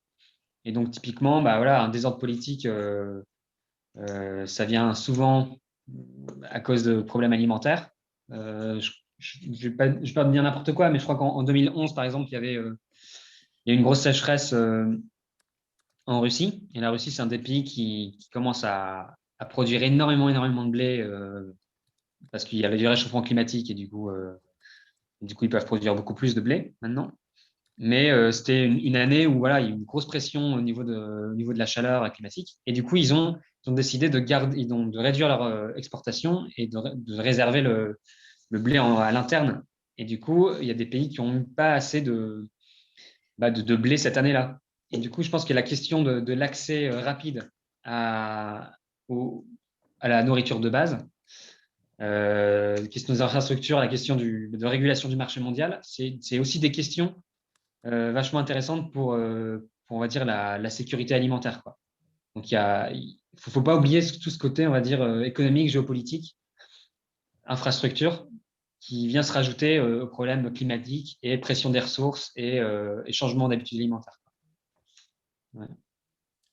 Merci beaucoup. Merci. Je crois que c'était Estelle qui avait une question. Oui. Oui, bonsoir. bonsoir. Excusez-moi. Bonsoir. Ma question, elle est un petit peu en marge parce que moi, je suis ingénieure du paysage. Donc, comme je crois que c'était Philippe au début de votre présentation, vous aviez parlé que vous accompagnez avec votre entreprise les agriculteurs dans la création de surfaces à intérêt écologique. Donc notamment, j'imagine, sur tout ce qui est aménagement paysager aux abords des parcelles, peut-être des haies, etc. Et moi, je me demandais en fait comment sont gérés ces espaces. Est-ce que c'est les agriculteurs qui les gèrent et est-ce qu'on utilise des produits phytopharmaceutiques sur ces espaces-là et de quel type? ce qu'on peut aussi très bien rencontrer sur des arbres isolés ou autres, des problématiques phytosanitaires importantes qui peuvent nécessiter l'utilisation de ce genre de produits, et je me questionnais là-dessus. Très bonne question. Alors, je ne suis pas expert, moi, dans la gestion vraiment des haies. Les agriculteurs, dès qu'ils ont des haies, des talus, des bandes enherbées, c'est eux qui les implantent, même s'ils ont pour certains des obligations minimales à respecter. Et donc, c'est dans leur responsabilité d'entretenir ces éléments pour des aspects de sécurité ou pour des bonnes règles environnementales. Pour la plupart, ils le font, je pense, en limitant l'usage de produits phyto, parce que les produits phyto, ça coûte cher quand même. Enfin, on ne dit peut-être pas assez, mais vraiment, ça coûte cher, c'est fortement taxé. Donc, quand c'est pour protéger leur culture, ça, ils le font. Mais après, pour entretenir des arbres ou même pour nettoyer un peu des ronces, ils essaient de se débrouiller autrement. Mais il y a sans doute encore de l'amélioration à faire là-dessus. Dans tous les cas, nous, ce qu'on essaie de faire, c'est de faire du lien avec ce que disait Octave aussi, c'est qu'on fasse du paysage un appui, ou en tout cas un facteur de production pour héberger de la biodiversité, pour retenir des fois la terre s'il y a des risques d'érosion, pour pour héberger certains auxiliaires qui peuvent prévenir des ravageurs, etc. Donc, donner une petite plus-value sur des aspects qui, des fois, sont vus pour une obligation réglementaire ou des pertes de système de production. Donc ça, c'est un travail qu'on fait. Merci beaucoup. Est-ce qu'il y aurait d'autres questions? Oui.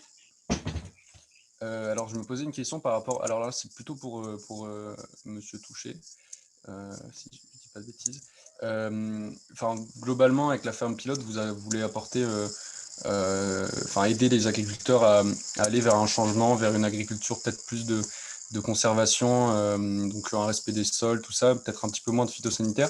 Est-ce que vous pensez que ces changements, ils seront dirigés par des décisions étatiques européennes comme des changements dans la PAC, ou alors ça va être plutôt des décisions qui vont jouer à un niveau plus local et à un niveau presque individuel au niveau des agriculteurs qui pourraient par exemple rejoindre le mouvement de la ferme pilote?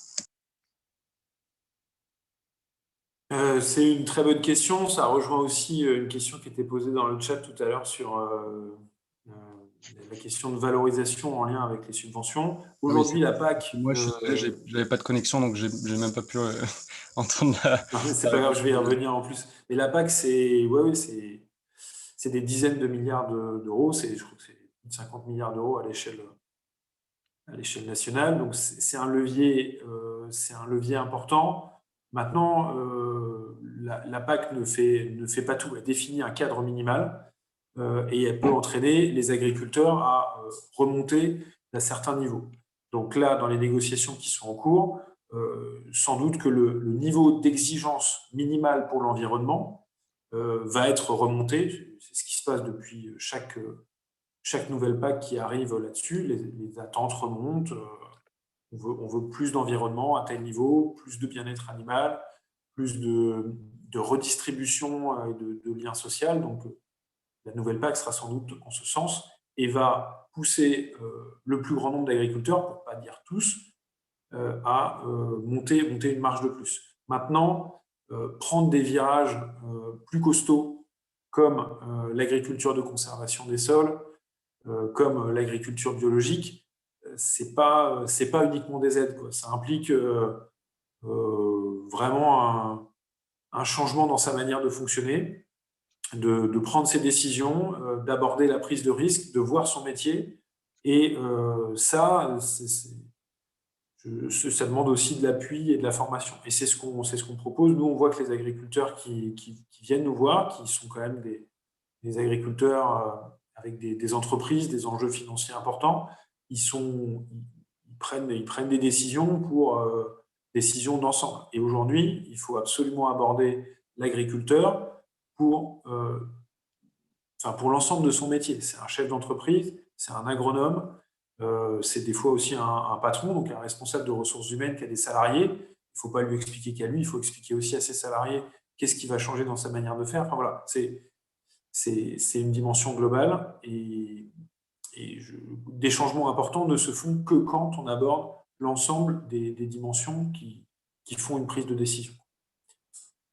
Et juste pour répondre à la partie valorisation avec la PAC, oui, aujourd'hui, il y a des vraies questions aussi, on parlait des besoins, il y a des vraies questions en sociaux. Hein, il y a un malaise des agriculteurs qui sentent qu'ils ont perdu leur place de nourricier, de pilier de la nation. Ils ont un petit peu retrouvé, là, quand on parlait du premier confinement, du Covid, avec l'importance de l'alimentation, mais il y a un tel éloignement globalement entre le consommateur, le citoyen et le producteur, parce qu'on ne se voit plus, on n'est plus forcément à côté, qu'il y a un vrai travail de reconstruction sociologique de l'agriculteur vis-à-vis de la société. Et le travail qui est fait par des agriculteurs comme Octave, qui, par leur proximité avec la ville, par le changement de parcours, par le profil, voilà, font passer des idées. Il est précurseur, il est très important.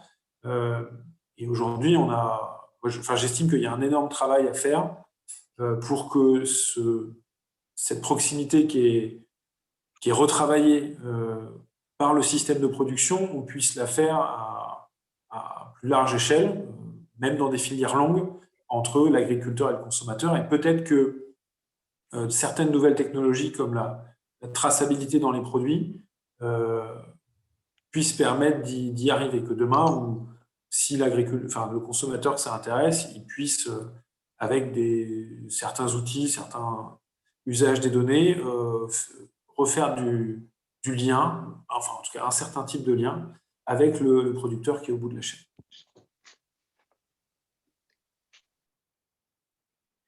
Ok, du coup, j'ai vu qu'il était à 19h30, donc on va pas tarder à conclure cette conférence. Moi, j'aurais une petite question aussi. Ça concerne les semences paysannes. Je pense que vous êtes un peu au courant, je sais pas. J'imagine. En gros, j'ai vu qu'elles avaient été autorisées pour les collectivités ou pour des jardiniers amateurs et j'aurais voulu savoir pourquoi ne pas justement promouvoir une biodiversité plus large en les commercialisant.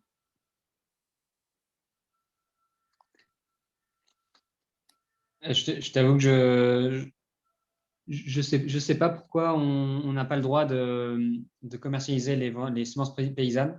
Après, il me semble qu'il y a une loi qui est passée récemment pour changer ça, mais je suis pas certain. Mais c'est vrai que je trouve ça étrange en fait de mettre un cadre à ce qui est autorisé ou pas autorisé de vendre dans les semences, quoi, parce que les semences souvent ça évolue avec dans un contexte particulier en fonction d'un sol et d'un climat, et du coup ce qui est génial, c'est de pouvoir vraiment adapter les semences à son endroit, quoi. En tout cas dans le maraîchage. Et c'est vrai que du coup, nous, on a envie de faire ça. Après, c'est compliqué en tant qu'agriculteur de faire ses propres semences pour tout. Enfin, c'est impossible presque, parce qu'il faut respecter une certaine distance entre ses légumes, etc. Et donc, à la ferme, on a envie de créer un jardin partagé, ou en tout cas un réseau de jardiniers, où en fait, chacun pourrait venir, serait un jardinier semencier, et qui pourrait nous aider sur certaines semences vraiment adaptées du coup à notre région de Villeneuve-d'Ascq. Et je pense qu'il y a un vrai combat à mener là-dessus. Ok, d'accord. Merci. Et puis il y avait une question sur l'agriculture urbaine aussi. Alors je ne sais pas si on aura beaucoup de temps d'y répondre. Moi, je vous ai mis un lien vers un rapport de l'ADEME que j'avais lu il y a quelques temps, qui est assez intéressant. Je pense il ne faut pas d'ailleurs que l'agriculture des villes remplace l'agriculture des champs, ça serait dommage. C'est des choses qui ne sont pas sur le même niveau. Je pense qu'on a beaucoup à attendre de l'agriculture. Ce n'est pas possible, mais on a beaucoup à attendre du développement de l'agriculture urbaine pour des missions complémentaires sur du lien social, de l'insertion, sur l'éducation aussi, on va dire populaire. Après, il y a eu des fois des choses, des projets qu'on voit fleurir en ville où c'est loin des réalités de ce qui peut être fait en campagne. Donc voilà, c'était une réflexion là-dessus. Et enfin, il y a un exemple qui m'a interpellé sur des fois des bonnes intentions qu'on ne relève pas comme étant avec des arrière-effets. C'est, vous savez, c'est l'introduction des abèches, des ruches en ville. On a dit, ouais, on va mettre des ruches en ville, c'est bien, on en met sur les toits et tout. Et puis à un moment, on ne se rend pas compte qu'il y a trop d'abeilles domestiques et que la ressource pour aller manger, pour faire du miel mellifère, elle n'est pas si énorme que ça en ville. Donc ça vient peser sur les insectes présents en ville, notamment certains insectes sauvages. Donc il y a des villes qui ont pris des décisions, des fois, de réguler un petit peu le développement de l'apiculture urbaine parce que ça commençait à peser sur les insectes sauvages. Donc, c'est un exemple en disant on est tous responsables de cette notion d'écosystème et voilà, des fois des bonnes intentions, si on n'y fait pas attention, si elles ne sont pas remises dans une notion complexe, on en fait parfois des mauvaises solutions.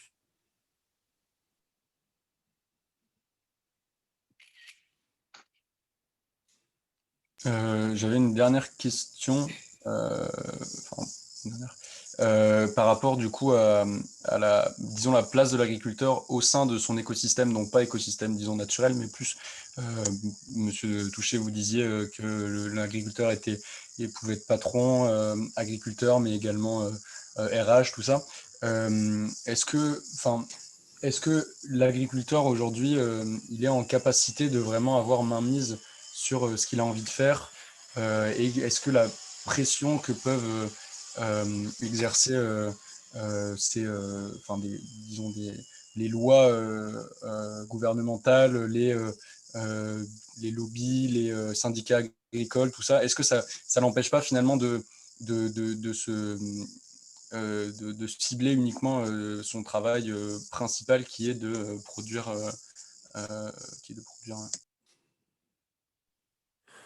bonne question. L'agriculteur, c'est vrai qu'il y en a qui maîtrisent tout, hein, mais c'est compliqué. Vous ne pouvez pas être expert sur tous les sujets. Agriculteur, vous dire peut-être autre chose, mais l'agronomie, si vous êtes élevage, vous devez être zootechnicien, mécanicien, comptable, gérer l'administratif. Si vous avez des employés, il faut connaître le droit du travail, il faut être en ressources humaines, il faut faire du management. C'est sûr que s'occuper de tout ça, suivant le nombre d'hectares, le nombre de la structure que vous avez, c'est pas toujours évident. Et comme ça reste des très petites entreprises, des TPE, on n'a pas forcément la recherche et développement à la maison, le service comptable, le service juridique, le service qualité, sécurité. Donc c'est pour ça que les agriculteurs s'appuient depuis longtemps déjà, mais sur des structures dans lesquelles ils délèguent et sur lesquelles ils s'appuient là-dessus. Après, ce n'est pas parce qu'on délègue qu'on n'a pas la prise de décision et la compréhension. Et ça, ça reste important. Nous, on est très attachés dans l'entreprise, vous ne m'avez pas posé la question, mais nous, on est un négoce. Les agriculteurs, c'est des clients, c'est des acteurs indépendants. Ils décident en tout état de cause s'ils nous achètent ou s'ils ne nous achètent pas, s'ils vendent du blé, s'ils ne nous le vendent pas, à quel prix ils le vendent, etc. On pose nos conditions et on discute d'entreprise à entreprise, avec chacun nos intérêts à respecter. Et ça, pour nous, c'est important parce que c'est un degré d'indépendance qu'on doit préserver auprès d'acteurs indépendants. C'est notre manière de voir les choses. Et on essaie d'appuyer au maximum les agriculteurs à monter en compétences là-dessus. Maintenant, sachez qu'aujourd'hui, les agriculteurs, les nouvelles générations, ils sont formés, ils ont souvent vu d'autres expériences à côté, et ils sont exigeants et très bien au courant, des fois beaucoup plus que ce qu'on peut l'imaginer, sur toutes les problématiques qui leur arrivent et de leur prise de décision. Donc, comparé à une coopérative, dans le cas d'un négoce, c'est quoi la différence du coup? Une coopérative, l'agriculteur, il est à la fois client, mais il est aussi actionnaire, puisqu'il a des parts dans la coopérative. Donc, vous avez une relation particulière, privilégiée entre l'agriculteur et sa coopérative, qui l'investit assez souvent de certaines missions. Donc, c'est une relation beaucoup plus étroite et que nous, on peut avoir, enfin, en tout cas, où l'indépendance de décision, elle est un peu différente.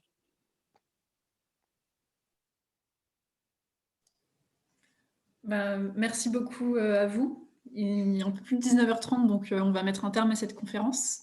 Mais un grand merci, du coup, particulièrement à nos invités de ce soir. Philippe et Octave, merci pour le temps que vous avez pris d'être avec nous. Et merci également d'avoir partagé vos connaissances. Je remercie également tous les participants d'être venus. Et j'espère que cette conférence vous a intéressé et que vous avez apprécié ce temps d'échange avec nos intervenants ce soir. Merci. Merci beaucoup. Merci, au revoir. Merci, bonne soirée. Merci. Bonne soirée, au revoir. Au revoir. Au revoir. Merci beaucoup.